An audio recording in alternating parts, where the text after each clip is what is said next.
Hi, I'm CC and welcome to my new YouTube channel. Here on this channel we'll be building model kits and other assorted random crap that I get my hands on, or any projects that I find might be interesting.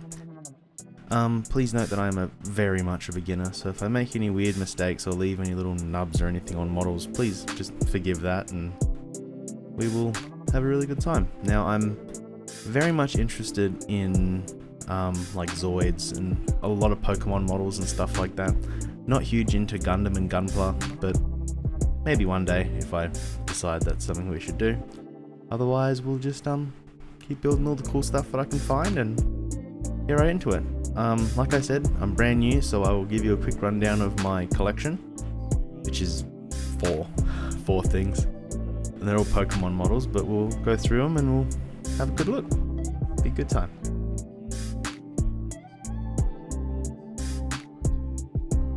Alright, so model number one, we have Lugia. This is from their, I think it's like their Pokemon Play edition. Everything I pretty much have is from that. It's a pretty basic model, but I really like the design. It's personal favorite legendary. Yeah, I'm guilty of that, whatever. But I think it's really cool. Has a sort of a weird range of motion, but the colors are all correct and doesn't really need any painting, which I'm not game for yet. As you can see, when you move the head, the wings are sort of like attached on the inside via a little mechanism, so it all wriggles together. It's quite sturdy, so it's easy to set into motion.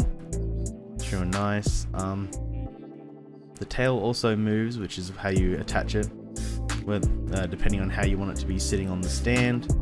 It's obviously really sturdy. That's alright. Just give it a good push around and it kind of stands up. A little bit, most of the time. Such a cool model. So yeah, that's the Lugia model, and I really like it.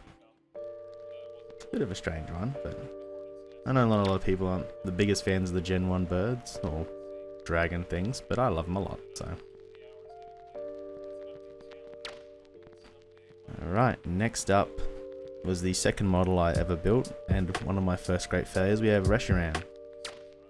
I picked this one up because they didn't have Hooh in the store at the time, but it's a really nice model. It's very clean and tidy and has all the little wispy things like you'd expect from, God, is this the 6th generation legendary? Black and white, yep.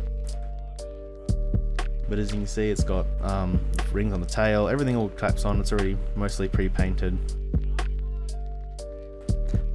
But for this model, I find it that the range of motion, same thing, move the head, the wings move. I find that this one's really quite loose, so you can't pose it properly. Let's see if I can get in frame. You can see it moves, but when you bring the head all the way forward, it's kind of pops back, and you have no chance to really model the thing, which kind of sucks. That's alright. And as I'm showing off here, the eyes come as stickers, and I lost one of the eyes, and I could not find it, so got a partially blinded Resharam, but that's fine. Adds a bit of charm, I'm sure. Hopefully. At least it stands on its own, unlike the Lugia most of the time. And here we go, we got Hooh. I found it in the shop about like a week later. This is a really nice model, and it's definitely the model that was the most intricate at the time that I've started. It's instead of the usual mounted mechanisms, it actually has a spring that you have to build into it that allows for the head and the wings to move, and actually has them whip back up, which is a lot nicer. But I find when you push the head, the wings don't always engage and move at the same sort of rate, which is fine.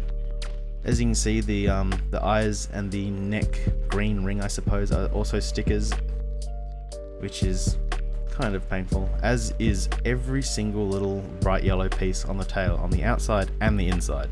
So I had to sit and do all that. I guess that's just prepping for the tedium of building bigger models, but that's fine. But yeah, on this model I took a little bit of creative license, and I kind of just decided that I didn't want to put the mouth sticker in, nor the tips of the toes to make them white, just because I found that I liked the beak better, and the toes kind of looked already good on their own without having to have the little nails put on the end. So yeah, that's my Hooh model, and it's, yeah, like I said, the Gen 1 legendary has always been my favourite, so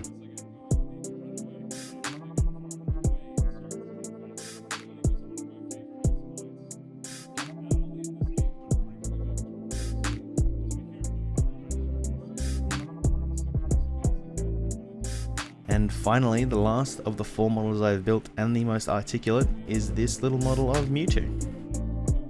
Another one I picked up in the shop. It's really quite a cool little figure.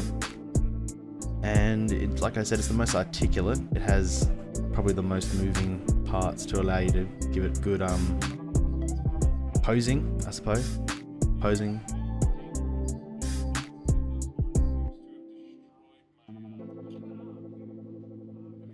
So as you can see, the tail has a bit of motion. The very tip of the tail you can move to have it in the old sprite style. Or I like it off to the side personally. The head just turns left and right, like pretty basic, but the arms and the hands, it has an elbow joint and a wrist joint, so you can move it all kind of to have it posed pretty much the way you'd like, except for there's not a lot of inward-outward motion, so you can't bring the hands closer together. That's okay. And the tips of the feet are also articulating, so you can bend, I guess at the knee, the knee and the hip both bend, so you can pose it. The model's pretty alright, and only has the single stand, but that's okay.